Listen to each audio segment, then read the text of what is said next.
Tak terima dimintai uang parkir saat akan keluar pusat perbelanjaan Gandaria City, Jakarta Selatan, seorang mantan dokter RSPAD menganiaya petugas parkir. Bahkan oknum tersebut mengeluarkan senjata untuk mengancam korban hingga membuatnya ketakutan dan bersujud di kaki pelaku. Siapa yang tak kenal warteg alias warung Tegal? Warung nasi sederhana warteg terkenal karena masakannya yang beragam dan harganya murah. Sama seperti warteg di Jalan Bahu Reksa, Kota Bandung ini, tapi dengan suasana yang berbeda. Bangku kayu khas yang memanjang tak akan Anda temui di sini. Warteg ini sengaja didesain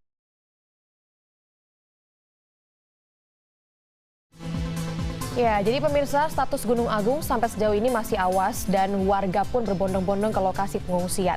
Peran relawan menjadi tidak ternilai dalam situasi darurat bencana seperti saat ini. Di posko pengungsi Swecapura, ada puluhan relawan yang memberikan pelayanan bagi para pengungsi. Nah, salah satu yang paling penting juga diantaranya adalah menyediakan makanan yang sehat ya bagi para pengungsi. Karena di pengungsian tentu yang diharapkan adalah ada makanan yang bergizi yang masuk. Itu sebabnya kemudian ada chef alias juru masak profesional yang menjadi relawan di dapur umum.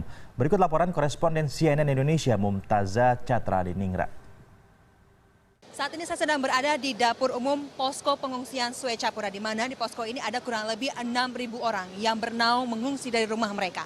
Dan kalau Anda lihat di belakang saya, ini adalah para relawan yang tengah memotong bumbu-bumbu dapur, baik itu bawang merah, bawang putih, cabai rawit yang semuanya juga disumbangkan oleh warga yang tinggal di sekitar kawasan Klungkung ini begitu. Dan mereka datang ke sini membawa tidak hanya tenaga namun juga membawa apa yang mereka miliki untuk dibagi kepada saudara-saudara mereka yang terkena musibah begitu. Dan di sini juga adalah kawasan memasak. Dan yang dimasak ini ada pada hari ini adalah ada telur, ada menu tahu, tempe, ada juga ikan dan juga sayur mayur yang dimasak begitu. Sejak pukul 5 pagi mereka telah mempersiapkan makanan-makanan ini untuk 6.000 orang yang akan disajikan pada siang hari nanti. Dan salah satunya adalah yang memasak ini adalah seorang chef. Dan memang makanan ini bukan hanya dimasak oleh relawan, tetapi relawan ini adalah seorang chef. Yang salah satunya adalah Bapak Ide Bagus Desi Marta yang merupakan chef di hotel begitu ya Pak ya. Selamat siang Pak Marta. Ya, selamat siang. Bapak sendiri ini kenapa hari ini berada di sini dan tidak bekerja begitu? Kenapa mau menjadi relawan ya Pak? Saya terus terang tergerak hati saya untuk melihat karena dari segi kemanusiaan, dari segi sosial. Kami beberapa dari kemarin sudah, sebenarnya kalau saya pribadi dari 4 hari yang lalu sudah di sini, karena merupakan putra daerah daripada Klungkung, ya melihat daripada kita di sini, di daerah kita sendiri ada bencana seperti ini. Nah kita tergerak dengan teman-teman juga kemarin sudah turun dari community, dengan profesional demikian. Kita untuk membantu untuk penyediaan daripada makanan untuk pengungsi itu. Dasar kami adalah untuk benar-benar sosial, dari segi kemanusiaan itu tergerak untuk nantinya bisa membantu paling tidak penyediaan makanan supaya mereka cepat dapat makan. Karena mereka butuh makan hari ini bukan besok juga, tetapi hari ini, detik ini mereka harus juga makan. Demikian kami juga ingin jangan sampai mereka merasa kelaparan dan lain sebagainya. Kami merasakan penderitaan mereka.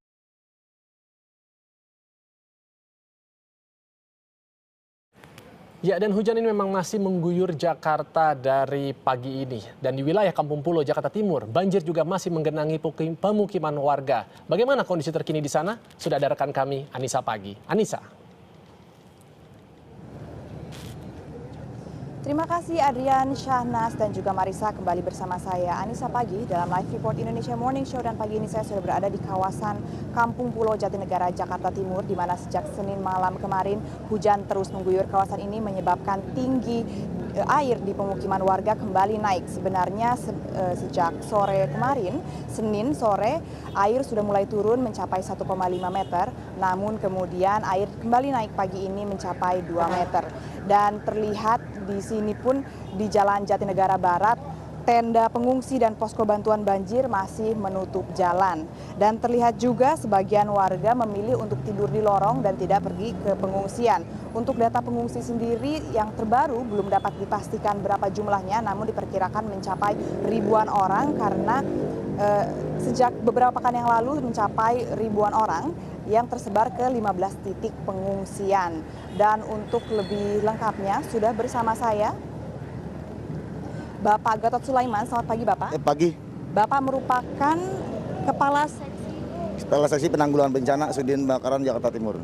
Baik Bapak, bisa tolong jelaskan bagaimana proses evakuasi pagi ini Pak? Ya, proses evakuasi pagi ini kita dalam proses persiapan. Artinya karena mereka juga baru kembali ke kediaman dan tadi malam juga hujan cukup deras mengguyur Jakarta. Dan di hulunya pun ada peningkatan di Depoknya, di Katulampa sempat peningkatan, namun di Katulampa pagi ini sudah mulai menurun, di Depok sudah masih di standar di angka 200. Di Manggarai sendiri sudah ada peningkatan yang signifikan. Jadi kami tetap, walaupun bagaimanapun kami tetap standby di sini selama 24 jam. Kami sudah mempersiapkan untuk evakuasi apabila diperlukan oleh warga masyarakat di sekitar Kampung Pulo ini. Berapa personil dan juga alat-alat yang disiapkan?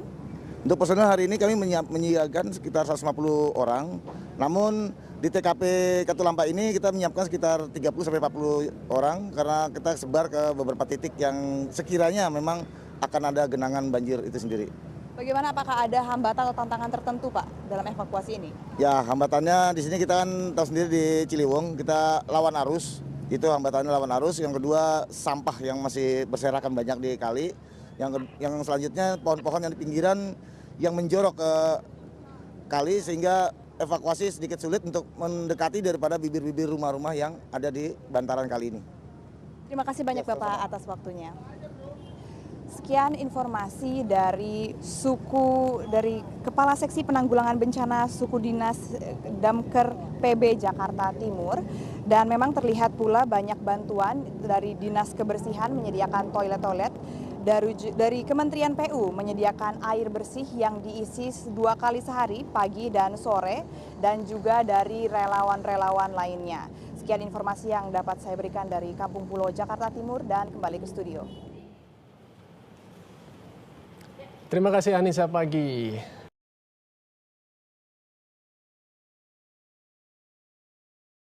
Iya, Sakti, kebakaran lahan dan hutan ini tahun ini sudah menyebabkan ratusan ribu jiwa terserang ispa. Ya, betul sekali. Ini memang jumlahnya semakin meningkat dari hari per hari. Bahkan per tanggal 4 Oktober ini pantauan satelit Terraquo mencatat total titik api di Kalimantan dan Sumatera sebanyak 1.816.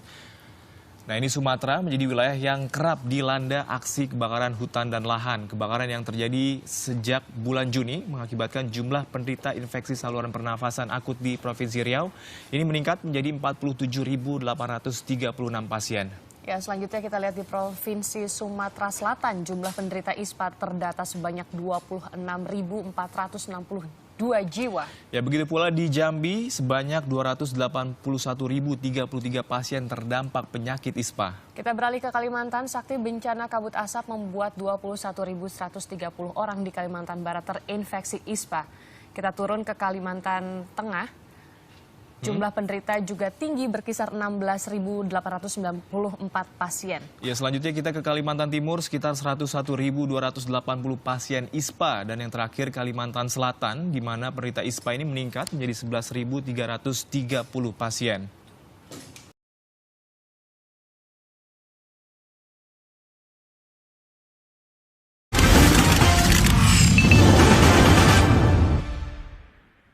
Dan saudara-saudara sebangsa dan setanah air, saya terus mengikuti perkembangan situasi terkait dengan COVID-19 dari waktu ke waktu dan terus memberikan perintah-perintah yang terukur agar kita bisa menghambat penyebaran virus COVID-19 dan tidak memperburuk dampak ekonomi yang bisa mempersulit kehidupan masyarakat. Oleh karena itu, semua kebijakan, baik kebijakan pemerintah pusat maupun kebijakan pemerintah daerah, akan dan harus ditelaah secara mendalam agar efektif menyelesaikan masalah dan tidak semakin memperburuk keadaan. Perlu saya tegaskan yang pertama, bahwa kebijakan lockdown baik di tingkat nasional maupun di tingkat daerah adalah kebijakan pemerintah pusat. Kebijakan ini tidak boleh diambil oleh pemerintah daerah. Dan sampai saat ini tidak ada kita berpikiran ke arah kebijakan lockdown. Sekarang ini yang paling penting yang perlu dilakukan adalah bagaimana kita mengurangi mobilitas orang dari satu tempat ke tempat yang lain, menjaga jarak dan mengurangi kerumunan orang yang membawa risiko lebih besar. Di Bekasi, seorang pengendara sepeda motor menjadi korban kecelakaan oleh sebuah mobil box yang mengangkut batuan kapur. Mobil box tersebut berhasil melarikan diri dari tempat kejadian. Korban yang merupakan penjual DVD ini mendapatkan luka yang cukup parah. Para warga sekitar membawa korban menuju klinik terdekat yang selanjutnya dibawa ke Rumah Sakit Ana Medika, Bekasi Utara.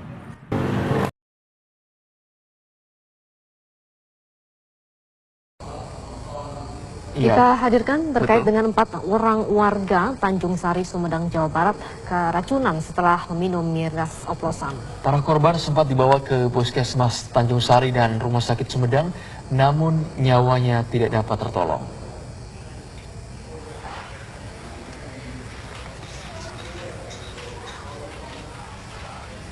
Dirman alias Lupus ini terbujur kaku di ruang gawat darurat Puskesmas Tanjung Sari, Sumedang, Jawa Barat.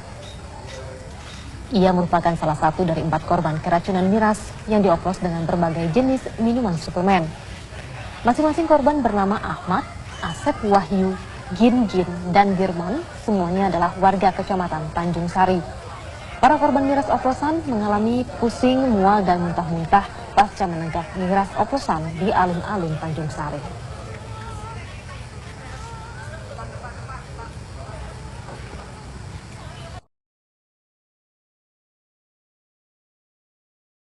Pemirsa, Pulau Natuna merupakan salah satu pulau terluar di perairan Indonesia.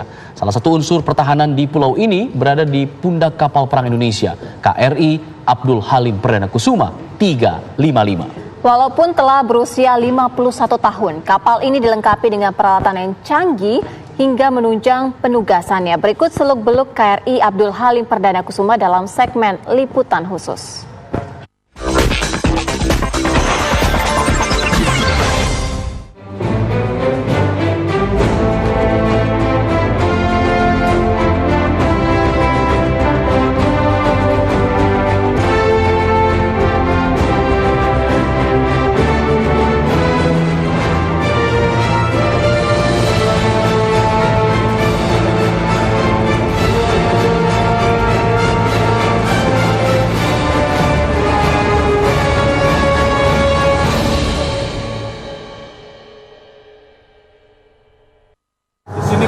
Randu, peluru posisi 4, siap tembak, senjata teruji.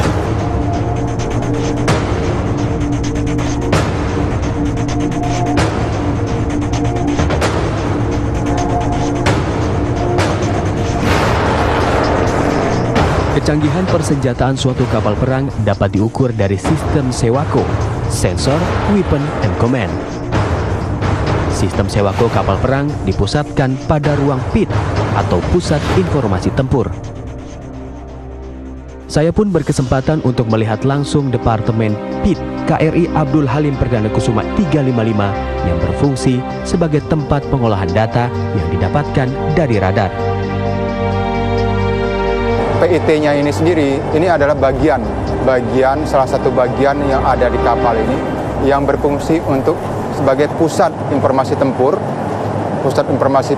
yang berfungsi sebagai tempat pengolahan menganalisa semua data-data yang bisa kita dapatkan melalui radar, itu kita olah di sini. Dari hasil olahan itu kita menganalisa kontak ini perlu ditindak apa tidak. Kita menilai, setelah kita nilai, kita tindak perlu apa tidak. Apakah cukup kita abaikan atau kita harus bertindak mengeluarkan senjata, menggunakan senjata, begitu. Kalau kapal asing, karena tergantung dari daerah mana kita beroperasi, Mas. kalau daerah di sini, khusus daerah Natuna ini, memang ada jalur internasional di sini. Dia memang masuk wilayah kita, dia lewat di situ.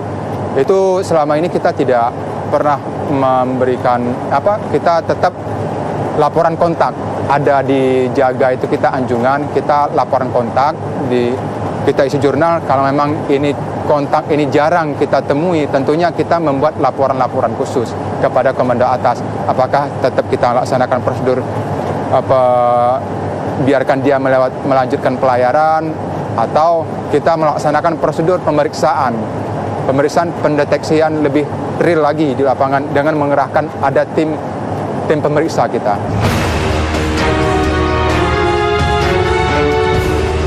Saat ini, pertahanan di laut selalu menjadi pantauan KRI 355. Meski kapal KRI Abdul Halim Perdana Kusuma ini sudah tua, namun selalu diperbarukan mulai dari perlengkapan dan peralatannya yang tidak kalah dengan kapal lainnya, seperti senjata maupun perangkat perisai rudalnya. Di sini KRI AHP ini adalah KRI yang sudah cukup tua, tapi sudah ditingkatkan kemampuannya sehingga mempunyai kemampuan pukulan tempur yang memadai. Seperti kita lihat di sebelah sana, ini ada rudal SSM, Surface to Surface Missile, buatan Cina, C802. Dia mempunyai jarak jangkau sekitar 70 nautical mile dan diintegrasikan dengan radar DA05. Selain itu kita juga punya meriam utama kita, meriam 76 Otomelara buatan Itali. Serinya seri compact, walaupun sudah cukup lama, tapi masih mempunyai kekuatan penghancur atau firepower yang sangat tinggi. Selain itu kita juga punya meriam 20 kaliber 20 mm rain metal itu bisa kita gunakan untuk menghadapi ancaman permukaan jarak dekat. Selain itu kita juga punya peralatan-peralatan lain yang harus terintegrasi untuk mendukung supaya senjata-senjata ini bisa ditembakkan, seperti radar DA05, radar identifikasi LW03. Berikut juga dengan interface-nya, ini namanya Multi Operational Console.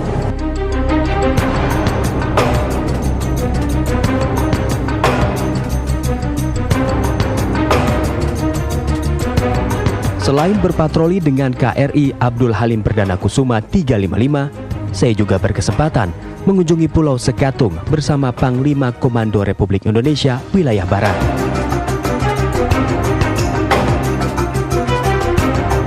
Ya baik pemirsa, kali ini kami bersama dengan tim dari KRI AHP 355 sedang mencoba untuk mengunjungi salah satu zona perbatasan Republik Indonesia, yaitu tepatnya di Pulau Sekatung.